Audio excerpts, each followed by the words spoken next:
Quando o dia da paz renascer, quando o sol da esperança brilhar, eu vou cantar.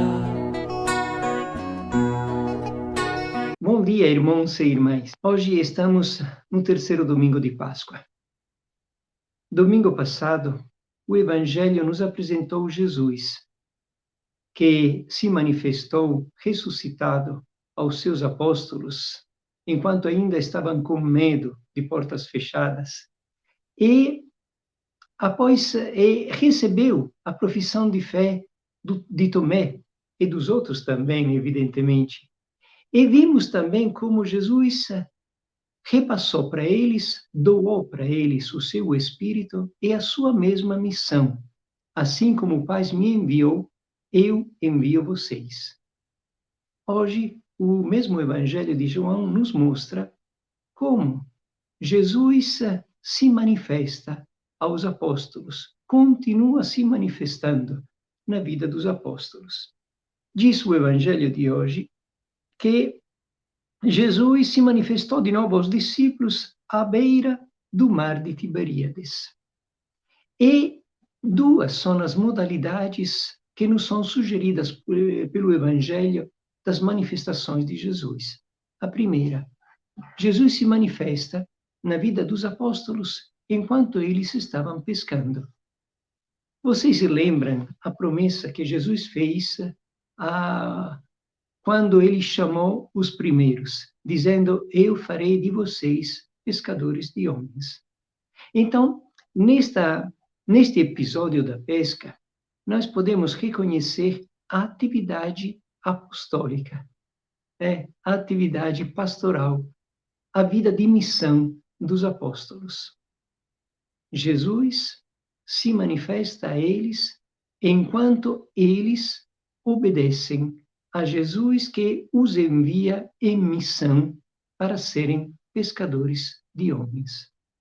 É vivenciando a sua missão, é colocando em prática a fidelidade ao mandado de Jesus que os apóstolos podem encontrar o Senhor ressuscitado.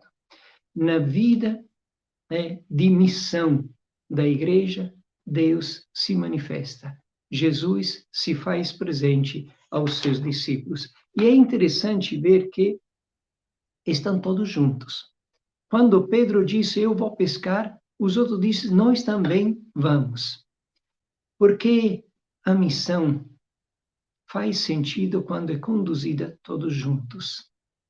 Não pode ser a missão de alguém sem os outros, de alguém contra os outros, de alguém a despeito dos outros. Nós podemos ser testemunhas de Deus amor, de Deus comunhão, à medida em que a nossa missão estiver conduzida todos juntos. É na união entre os apóstolos que primeiro se manifesta o Deus comunhão, o Deus união. Então, é a missão da igreja inteira, de todos juntos na igreja, em comunhão entre nós, em diálogo entre nós, no respeito entre nós, na colaboração, na corresponsabilidade entre nós, que a igreja vivencia a sua missão e que o próprio Jesus se manifesta no meio deles. Este é o primeiro ponto interessante. Segundo ponto interessante, Jesus se manifesta no banquete. Tem alguma coisa para comer e ele se encontra depois na brasa o peixe. Eis o banquete símbolo, este aqui também, da Eucaristia. Aquele banquete de comunhão que Jesus oferece e ao qual ele chama todos os seus apóstolos. Aquele banquete onde ele é o pão da vida, a Eucaristia, que para nós é a origem da nossa missão e é também a meta, o fim da nossa missão, porque tudo deve nascer no encontro com o Senhor e tudo deve levar ao encontro com o Senhor de todas as pessoas. De fato, a pesca dos apóstolos ficou sem frutos, até que não encontraram, não obedeceram e não seguiram Jesus. É esta comunhão profunda com o Senhor que faz com que a nossa missão possa dar frutos, e frutos abundantes. Aquela rede cheia de peixe que quase chegava a se romper, mas que não rompeu.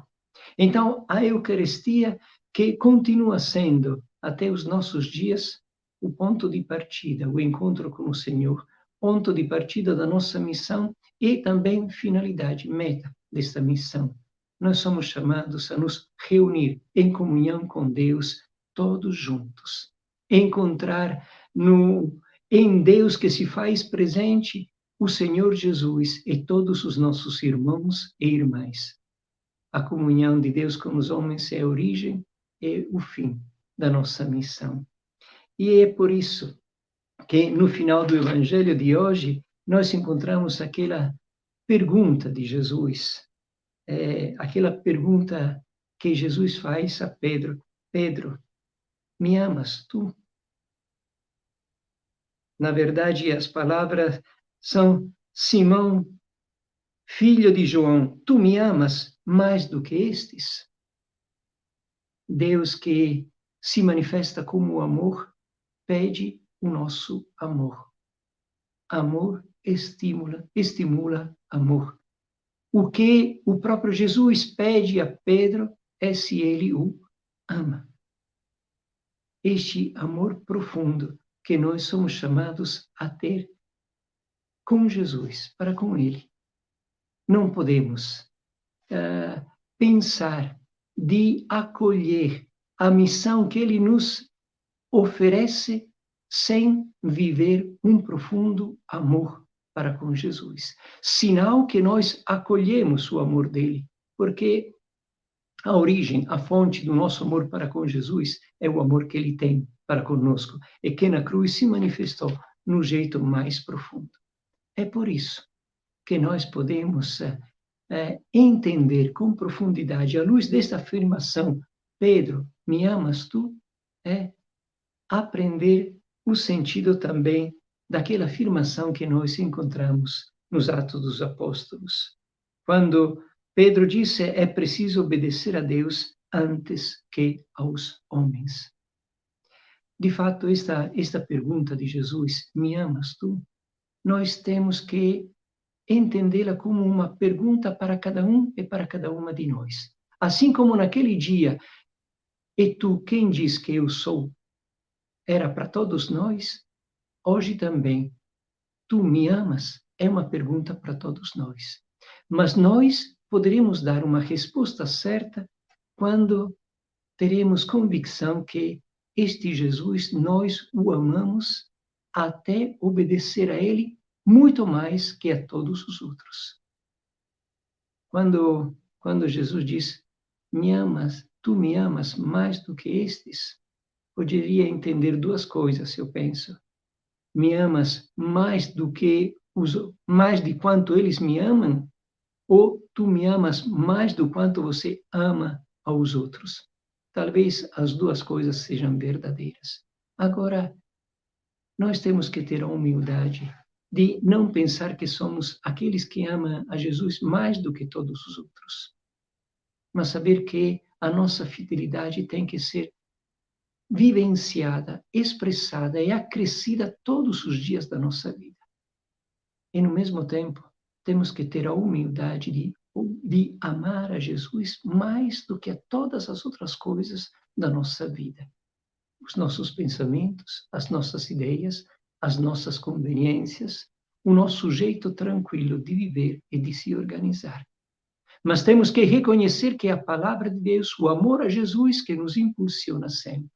E é por isso que hoje eu quero comentar com vocês um pequeno trecho, o início da mensagem ao povo brasileiro, que foi elaborada na primeira etapa da Assembleia Geral dos Bispos, nesta semana que está terminando.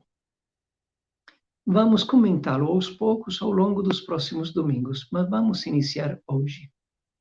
O início da mensagem diz assim: guiados pelo Espírito Santo e impulsionados pela ressurreição do Senhor, unidos ao Papa Francisco, nós, bispos católicos, em comunhão e unidade, reunidos para a primeira etapa da 59ª Assembleia Geral da Conferência Nacional dos Bispos do Brasil, CNBB, de modo online e com a representação de diversos organismos eclesiais, dirigimos ao povo brasileiro uma mensagem de fé, esperança e corajoso compromisso com a vida e o Brasil. Vocês veem que aqui nós estamos em comunhão, unidos entre nós, como os apóstolos que foram todos juntos pescar, e em comunhão com o Papa e guiados pelo Espírito Santo e impulsionados pelo Jesus Cristo ressuscitado. O que nós queremos afirmar bem no início é que esta mensagem é uma mensagem que surge do nosso seguimento a Jesus,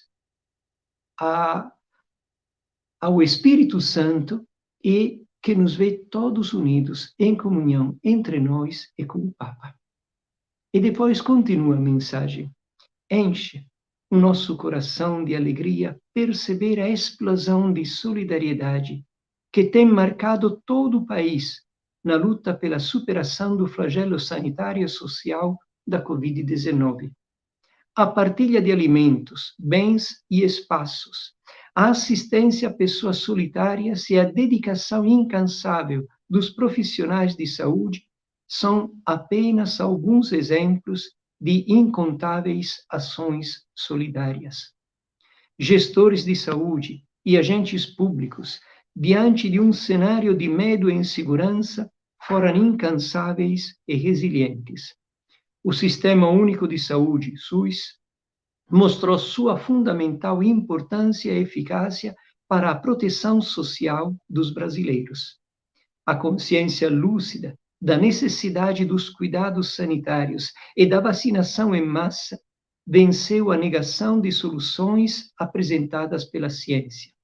Contudo, não nos esquecemos da morte de mais de 660 mil pessoas e nos solidarizamos com as famílias que perderam seus entes queridos, trazendo ambas em nossas preces. A primeira coisa que os bispos queremos destacar é ver como o povo de Deus foi fiel ao mandato de Jesus de amar de um jeito concreto, fativo, não com palavras, mas com ações. E isso nos enche de alegria.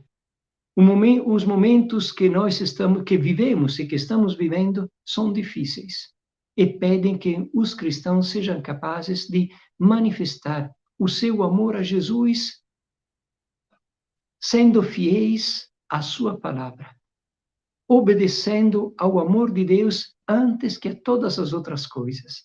E é por isso que nós não podemos não destacar um compromisso, o engajamento de tantas pessoas que se preocuparam de fazer com que a solidariedade fosse capaz de aliviar as dificuldades e o desespero, a tristeza diante da Covid-19.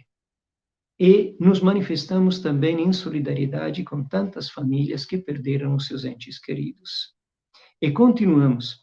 Agradecemos ainda, de modo particular, às famílias e outros agentes educativos que não se descuidaram da educação das crianças, adolescentes, jovens e adultos, apesar de todas as dificuldades.